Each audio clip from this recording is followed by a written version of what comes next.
Hey guys, welcome back to the shop. So I finally freed up a little bit of time to start doing something with this little Atlas 7B shaper that we picked up, and I've had it for about 2 years now and sadly it's just been sitting on this cart and just getting pushed around the shop, just trying to keep it out of the way and so forth.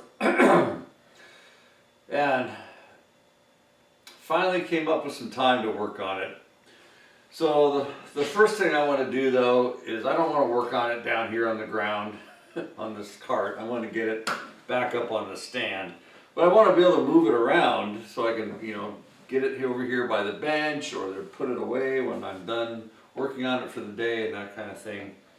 So I've been thinking about different ways to put some wheels on this stand, and one of the things is I don't want to increase the height. It's already pretty high just the way it is, so by putting casters or wheels on the bottom of the feet, it's going to definitely raise it up too high. So what I want to do is have some type of retractable wheels to be able to move it around and then drop it back down and let it sit solidly on the floor.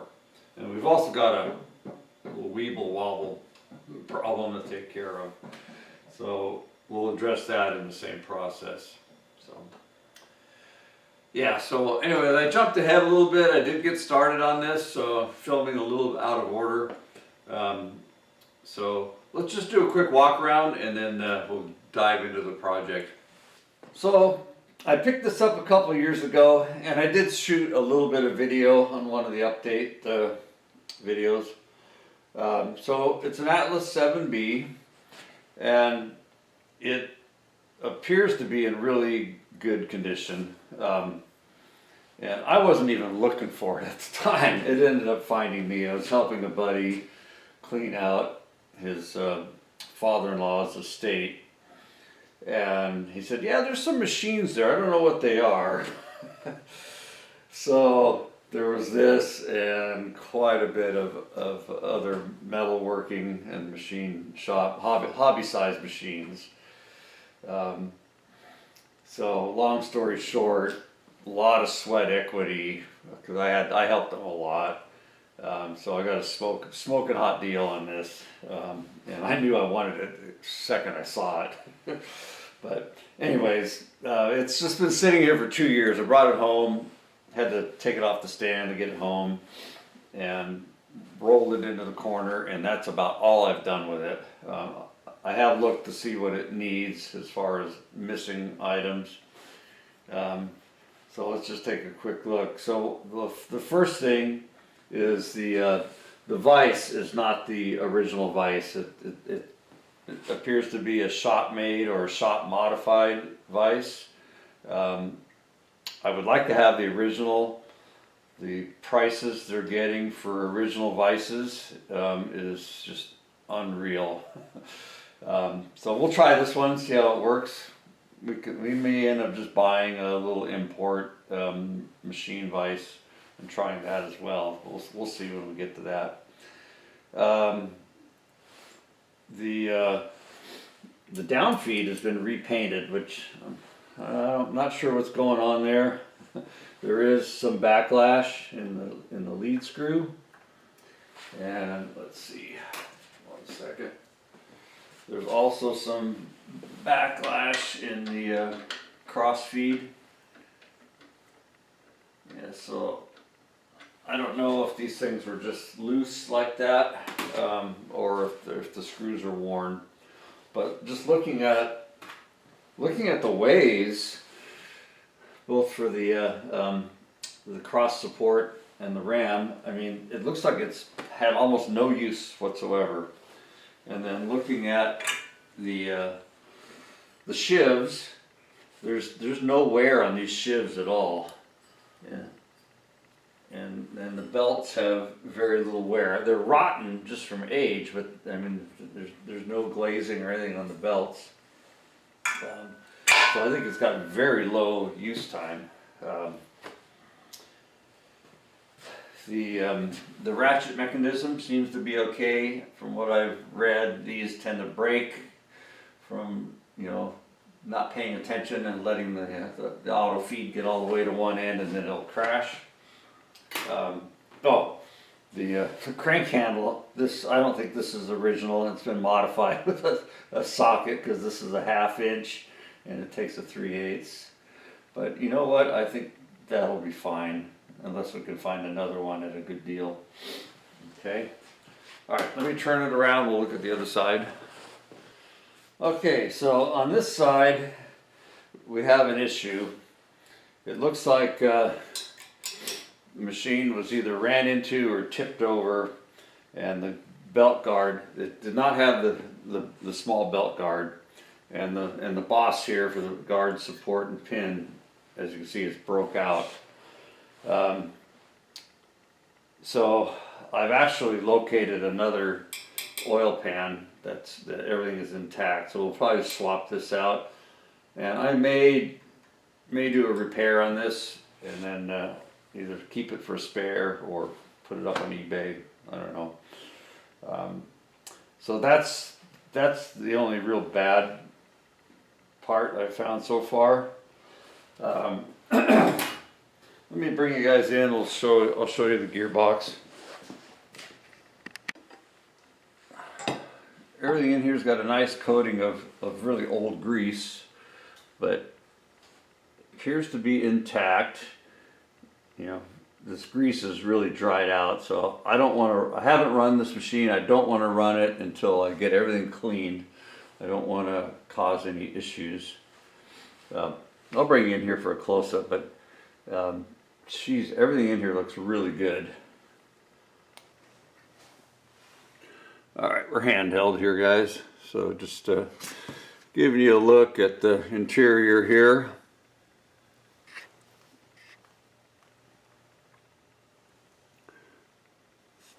Yeah, so I'm really happy with what I'm seeing. One thing we do need to do is the power cord is completely rotten, so we're gonna have to replace that, and we'll probably check the wiring that's in the conduit also to make sure it's okay. That's pretty easy to replace if need be. Alrighty, and then yeah, here's a look at the ways. I mean, they look like they've got no wear whatsoever on them. Grab the flashlight here. Everything's pretty oily. Like I say, I've been squirting it down with some oil, but that's about all I've been doing to it. Thought I'd show you this thing. So this is the engagement lever here. All it does is tighten the belts up, and away you go. But can you guys see down there? There's a rubber block. It engages this extra sheave as a brake. Maybe I can get a better view underneath here. See that? It's just like a rubber wedge, and that feeds up into the sheave there to function as a brake. That's pretty cool. So this top, I'm pretty sure it's mahogany. It looks like some pretty good quality wood, and the width is 9 inches, and the thickness, it's a full 2 inches, and it's some really dense. You see the grain structure. It's some really dense hardwood. That's a nice top, and they got a little round over all the way around. But what I wanted to really show is that, you know, there's no carnage to speak of. I mean, there's a little bit of wear here, but you know, for a wood top, it hasn't been abused at all. The the legs have a little bit of a weeble wobble issue, and I think it's just in the casting, because I put a straight edge on here and it's pretty dang flat, and the legs they're up tight to the bottom of the wood top. So I'm just going to end up shimming, and I've determined that the back legs are truer than the front legs, so I'll end up just putting a shim under one of these front legs to get it to level up and not rock. Okay, a little design review here. We're still prototyping, so the idea is we're gonna make this a wheel mount. So the wheel, back you up here a little bit, it's gonna fit inside the tube, right? There's our layout for our axle. We're gonna cut out the bottom here for the wheel to stick through, and then we'll have an axle bolt here, and then over here we're going to have a pivot so that our wheel bracket can tip down and lift the machine. Okay, and I left just enough room, I'll get you guys back in the frame here, so we can get a washer and a nut and still stay mostly on the flat before we get into this curve here. Alright, we're going to go drill these first, and then we'll come back and we'll do our layout and what we're going to do to cut out the bottom here, and then the last thing we'll do is chop it off with the bandsaw.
Alright, so I left our tubing hanging out here.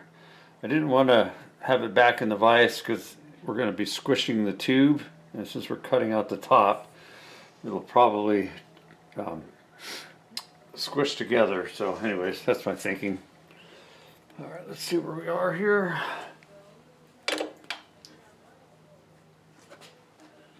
We're going to do this back first. I'm just eyeballing. I can see inside the tube. I'm going to try to get as close to the wall as I can.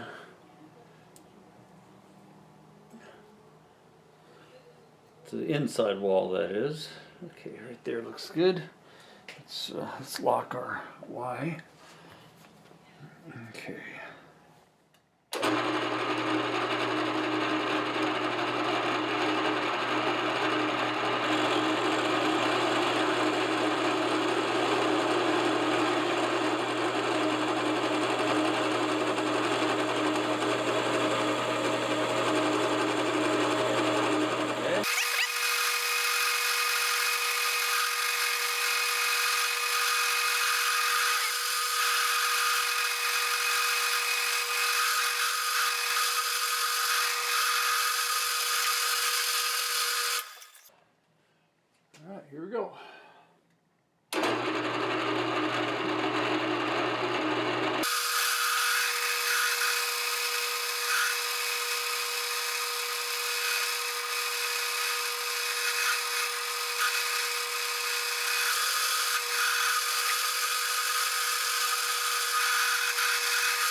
Well, that wasn't so bad.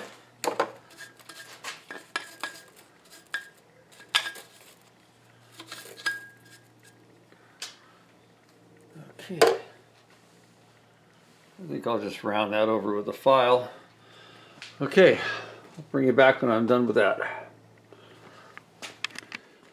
Okay, a little bit of file work. Let's test fit our wheel here.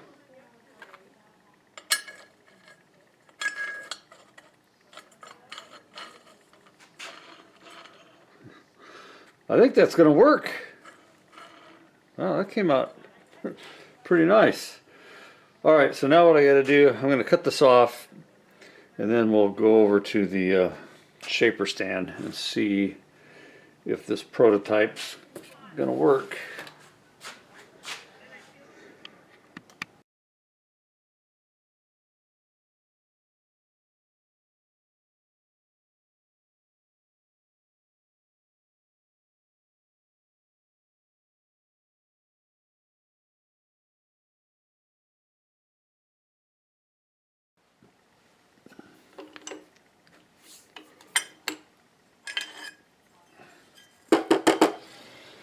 Okay, time for design review. So just a reminder, one of my goals is not to raise this stand up any higher than it already is. It's already rather tall, and I really don't want to increase the height any. That's why I'm going through all this, because I'm perfectly aware they make adjustable casters that you can lock and so forth. But I don't want to add that extra elevation. So here's our little wheel bracket. So the idea was, or the plan A idea, okay, is to have this here, and with angle clips. This will probably just be a flat plate because I got enough surface here, but we'll just use a piece of angle to demonstrate. So these would be our hinge attachment points where we would drill through and have a bolt for our hinge point. And that will allow for a mechanism to pivot the wheel down and raise the machine up so that we can move it. So my thinking is, and I'm open to suggestions here, so that's going to be like that. We'll have one on each side, okay?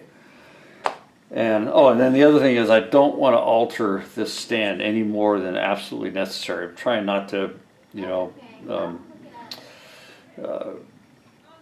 modify the original, classic casting. So I'm thinking once I get both of these on here, I'll tie them together, probably with a piece of tubing, but there's just a piece of angle to demonstrate. Not sure, probably this way would probably be better. And then using some type of clevis and a jack screw and a mount up here. I'm going to have a shelf in the bottom, so I can build off of that shelf, extend the bracket over. That'll go full length for strength, and then either have a jack screw or some type of bell crank that will push down and raise the machine up when you want to move it around. And you could just put a electric screw gun, impact or whatever to run it up and down. Ideally, it would be nice to have a bell crank with a rod to the other side so you can do everything from one side. Okay, we're going to have something similar on the other end, but I have to use casters on that end, so I can steer. So anyways, that's the idea, guys. So I'm going to throw it out there. If anybody's got any suggestions, please throw them in the comments. And for attaching our angle to our base, I'm probably just going to drill and tap some studs and then weld them, do like a rosette weld on the bottom, grind it off. And I'll probably put some rubber pads on the bottom of this angle piece. It's got a case of the weeble wobble, so we're going to have to do some shimming and leveling anyway, so I can take care of that somewhere in that process. So anyways, that's where we are for now. I'm gonna go ahead and make another one of these, and we'll go from there.